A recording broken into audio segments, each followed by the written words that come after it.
बेलापुर नामक एक सुंदर गांव में विराज और हितेश नामक दो आदमी अगल बगल घरों में रहते थे। विराज उसकी पत्नी गीता के साथ एक छोटे घर में रहता था और उसी घर में पशुओं का पालन करने के कारण उसके पास बहुत सारा दही रह जाता था और इसी कारण वो उसके घर के सामने एक छोटा सा पानी पूरी का दुकान लगा के वहीं पे दही पूरी भी बेचता था। विराज का पड़ोसन हितेश उस गांव में सबसे ज्यादा अमीर था। इसी कारण वो गांव में सबसे बड़े घर में रहता था और कोई काम नहीं करता था। उसे बहुत गर्व भी था और सबसे बहुत अकड़ में बात करता था। एक दिन दोपहर के समय में विराज दही पूरी बेच रहा था। दही पूरी विशिष्ट रूप में बनाया हुआ नए तरीके का दही पूरी। आइए बाबू आइए, जल्दी आइए, एक प्लेट का सिर्फ 10 रुपए। आइए बाबू आइए। उसके ऐसे जोर जोर से चिल्लाने के कारण उस तरफ से गुजर रहे हर एक आदमी उसके चीखे सुनकर उसके दुकान आके दही पूरी खाते हैं। लेकिन उसी समय उसके बगल वाले घर में सो रहे हितेश को विराज की आवाज सुनकर डर के मारे अचानक जाग उठता है। हाँ, इस आदमी की आवाज के वजह से मेरी अच्छी खासी नींद खुल गई। अगर आइंदा ऐसा नहीं होना है तो मुझे अभी जाकर इसे बता देना होगा। ये फैसला करके हितेश गुस्से में विराज के पास जाता है। अरे, ये तो सारे गांव में सबसे अमीर है। ये मेरे पास आ रहे हैं तो लगता है कि मेरे पास मौजूद सारे दही पूरी खत्म हो जाएंगे। विराज ऐसे सोचकर खुश होता है जब हितेश उसके दुकान आता है। अरे रे हितेश साहब, बोलिए ना, कितनी दही पूरी बनाऊं मैं? विराज, मैं इधर दही पूरी खाने नहीं आया। तुम्हारी ये चीखें मुझे बहुत तंग कर रही है। हर रोज तुम दही पूरी करके चिल्लाकर मेरा नींद, मेरा चैन खराब कर रहे हो। तुम्हें पता है कि मैं किसी भी चीज का काबिल हूँ।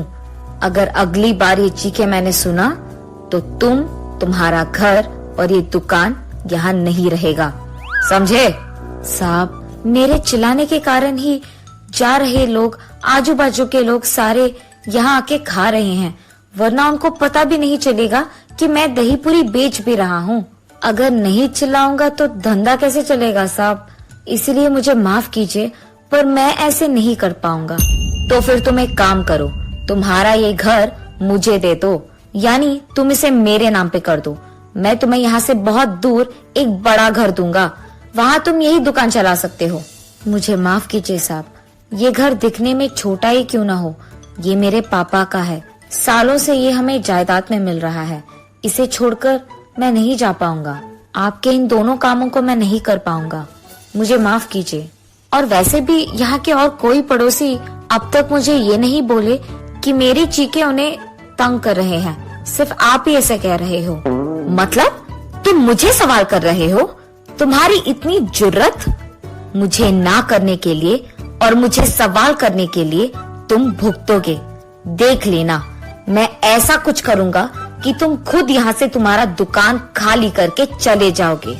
ये कह के हितेश वहाँ से गुस्से में निकल जाता है। अपने आप उसे भगाना होगा, पर कैसे जाएगा? क्या करूं? हाँ, ये सही है। मैं उसके दुकान के एकदम आगे एक और बड़ा दुकान लगाऊंगा। उसमें मैं एक ऐसे आदमी को लगाऊंगा जो दही पूरी विराट से भी अच्छा बनाए और वो दही पूरी विराट से भी कम दाम में बेचेगा। ऐसे विराट को छोड़कर सारे लोग मेरे ही दुकान आएंगे। इसी कारण विराट दुकान छोड़कर चले जाएगा।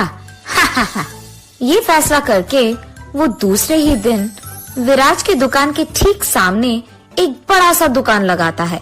उसमें एक बहुत अच्छा दही पूरी बनाने वाला और वहाँ के ग्राहकों को बैठने के लिए कुर्सियों की इंतजाम भी करता है। और उस दही पूरी का दाम भी विराज से कम ही होता है। विराज की दुकान से कम दाम होने के कारण उस गांव के सारे लोग दही पूरी खाने के लिए हितेश के दुकान ही जाते हैं और विराज के दुकान को जाना बंद कर देते हैं। ये देख हितेश खुशी से पगला जाता है। ऐसे कुछ दिन बीत जाते हैं। एक दिन विराज देखते ही रहता है कि सारे ग्राहक उसके दुकान आए बिना हितेश के दुकान ही जाते रहते हैं। हितेश ने सिर्फ जीतने के लिए ये सब किया है। मेरे दुकान के ठीक सामने उसका एक बड़ा दुकान लगाकर उसमें एक बावर्ची लगाकर, कुर्सियां लगाकर दाम को कम करके दही पूरी बेच रहा है, ताकि सारे ग्राहक सिर्फ उसके दुकान जाए और मेरे यहाँ नहीं आए। ऐसे ही करने दूंगा उसे तो वो जीत जाएगा। मुझे कुछ तो भी करके अपने और ग्राहकों को बढ़ाना होगा, मगर कैसे? अरे हाँ, हितेश की दुकान सभी इसीलिए जा रहे हैं क्योंकि उसके यहाँ दही पूरी का दाम कम है। अगर मैं उसके दाम से भी कम करूँगा तो सारे ग्राहक मेरे ही पास आ जाएंगे वापस। हाँ, ये अच्छा विचार है। ये फैसला करके वो अगले दिन से हितेश के दुकान से कम दाम में दही पूरी बेचने लगता है। ये बात सुनते ही गांव के सारे लोग विराज की दुकान जाना वापस शुरू कर देते हैं और हितेश के दुकान जाना बंद। ये बात सुनते ही हितेश क्रोधित हो जाता है और गुस्से में ये फैसला लेता है कि उसके दुकान में दही पूरी वो सबको मुफ्त में दे देगा। जैसे ही गांव वासियों को पता चलता है कि हितेश के दुकान में सारे दही पूरी मुफ्त के हैं, तो सारे वही चले जाते हैं। इतना कि हितेश का दुकान भीड़ित हो जाता है और विराज के दुकान कोई नहीं जाता है। हितेश तो अमीर है और अमीर होने के कारण उसको उसके दुकान में मुफ्त दही पूरी देने से कोई फर्क नहीं पड़ेगा। लेकिन मैं तो ऐसे नहीं कर पाऊंगा ना। मैं जितने भी दही पूरी बनाऊं, मेरे दुकान कोई नहीं आएगा क्योंकि हितेश के दुकान में सब कुछ मुफ्त है। अब तो मेरा व्यापार चलना नामुमकिन है।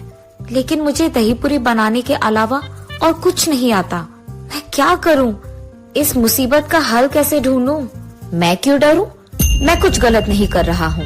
मैं भी देखूं तो सही कि ऐसे मुफ्त में कितने दिन कितने दही पूरी दे देगा। एक ना एक दिन उसकी दुकान में दही पूरी खत्म हो जाने के कारण तो कोई ना कोई मेरे दुकान आ ही जाएगा। इसलिए मैं दही पूरी बेचना बंद नहीं करूंगा। हर रोज मैं अपना दुकान खुला ही रखूंगा। एक ना एक दिन तो लोग आएंगे ही। तब से वो ठान के हर रोज कम मात्रा में दही पूरी बनाने लगता है। ऐसे कुछ दिन बीत जाते हैं। इस दुकान का मालिक एक बहुत अमीर आदमी होने के कारण वो सबको मुफ्त में खिला रहा है और ये सब वो उसके पड़ोसी को हराने के लिए कर रहा है। लेकिन मुफ्त में खाना देने के कारण यहाँ बहुत भीड़ित रह रहा है। बहुत सारे लोग आ रहे हैं। ऐसे ही चलता रहा तो एक न एक दिन उसका सारा जायदाद, सारे पैसे सिर्फ सबको मुफ्त दही पूरी देने में खत्म हो जाएंगे और उसे पता भी नहीं चलेगा। और इतना ही नहीं, रात के समय में तो मालिक दुकान में रहता ही नहीं है, तो उसे पता भी नहीं चलेगा कि मैं कितनी दही पूरी को बेच रहा हूँ। तो मैं आज से एक काम करूँगा, इसको यही कहूँगा कि मुझे सामग्री लेने के लिए पैसे चाहिए। मैं कम मात्रा में सामग्री लेकर बाकी पैसों को अपने पास रख लूंगा। यही अच्छा वक्त है, उसे पता भी नहीं चलेगा। इसी बहाने मैं कम से कम पैसों का बचत करूंगा। उसके विचार के मुताबिक ही वो अगले दिन से हितेश को झूठ बोलता था और सामग्री के लिए ज्यादा पैसे लेता था। वो कम पैसों में सामग्री खरीदकर बाकी पैसे उसके पास रख लेता था। ऐसे ही चलने के कारण एक दिन कम मात्रा में सामग्री लाने के कारण बहुत जल्दी दही पूरी खत्म हो जाते हैं और इसीलिए जो भी हितेश के दुकान आता है, बावर्ची यही कहता है कि दही पूरी आज के लिए खत्म हो गए हैं। जब ग्राहकों को ये बात पता चलता है, वो निराश होकर हितेश के दुकान से बाहर निकलते हैं और ये सब विराज देखता है। उसे किसी की बातें भी सुनाई देते हैं कि हितेश के दुकान में दही पूरी खत्म हो गया है। इसी मौका को देख विराज एकदम से चिल्लाने लगता है, दही पूरी, ताजा ताजा दही पूरी, आइए बाबू आइए। ठीक तभी विराज की चीखें सुनकर वहाँ से जा रहे ग्राहक मुड़कर उसके दुकान आके दही पूरी को खरीद के खाते हैं। ये देख विराज बहुत खुश होता है। भगवान करे कि कल भी ग्राहक ऐसे ही मेरे दुकान आके खाए। मन में ऐसे सोचकर विराज उस दिन दुकान बंद करके खुशी खुशी उसके घर जाता है। अगले दिन भी ऐसे ही हितेश के दुकान में वापस पानी पूरी खत्म हो जाने के कारण सभी विराज के दुकान में ही दही पूरी खाने आते हैं। ऐसे ही कुछ दिन बीत जाते हैं। एक दिन विराज सुबह के समय में जब दही पूरी बनाने के काम में व्यस्त था, उसके एकदम सामने वो ये देखता है कि हितेश के दुकान में काम करने वाला बावर्ची उससे बहुत सारे पैसे लेता है। अरे, ये आदमी हितेश से इतने सारे पैसे क्यों ले रहा है? अगर सारे गांव को भी दही पूरी मुफ्त में खिलाना हो तो इतने सारे पैसे तो नहीं लगेंगे। दाल में कुछ तो काला है। ऐसे विराज सोचने ही लगता है कि इतने में हितेश के बावर्ची को वो पैसे लेकर कहीं जाते हुए विराज देखता है। इस समय में मेरे दुकान तो वैसे भी कोई नहीं आएगा। मैं इसका पीछा करके ये तो देख लूं कि ये इतने पैसों से कर क्या रहा है। ये फैसला करके वो उस आदमी का पीछा करने लगता है। हितेश का बावर्ची सामग्री खरीदने के लिए एक दुकान जाता है। वहाँ सिर्फ कुछ ही पैसे खर्च करके बाकी सारे उस सामग्री के साथ उसके घर ले जाता है। घर पहुँचते ही सामग्रियों को बगल में रख के उसके बचत के पैसों को बाकी पैसों से मिलाकर उसकी गिनती करने लगता है। ये सब विराज उसके घर की खिड़की से देखता है। अरे, ये आदमी तो हितेश को धोखा देकर उससे पैसे चुरा रहा है। उससे बहुत सारे पैसे लेकर कम पैसों में सामग्री खरीदकर बाकी पैसों को ये बचत कर रहा है। इसी कारण कुछ दिनों से हितेश के दुकान में दही पूरी जल्दी खत्म हो जा रहा है, जिसके कारण सारे ग्राहक मेरे दुकान आ रहे हैं।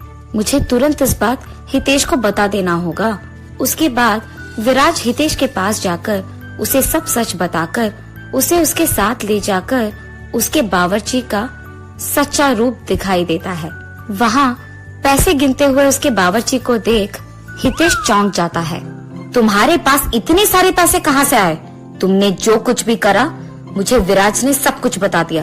तुमने सोचा कि तुम मुझे धोखा दोगे और बच जाओगे? सब सच बताओ, वरना मैं तुम्हें इस गांव में रहने लायक ही नहीं छोड़ूंगा। मुझे माफ कीजिए भाई साहब, मैंने गलती कर दिया। मैंने आपको सामग्री के लिए बहुत सारे पैसे देने के लिए कह दिया और उसमें सामग्री कुछ ही खरीद कर बाकी में रख लेता था। ऐसे ही पैसे आए साहब, मैंने और कुछ नहीं किया साहब, मुझे माफ कर दीजिए।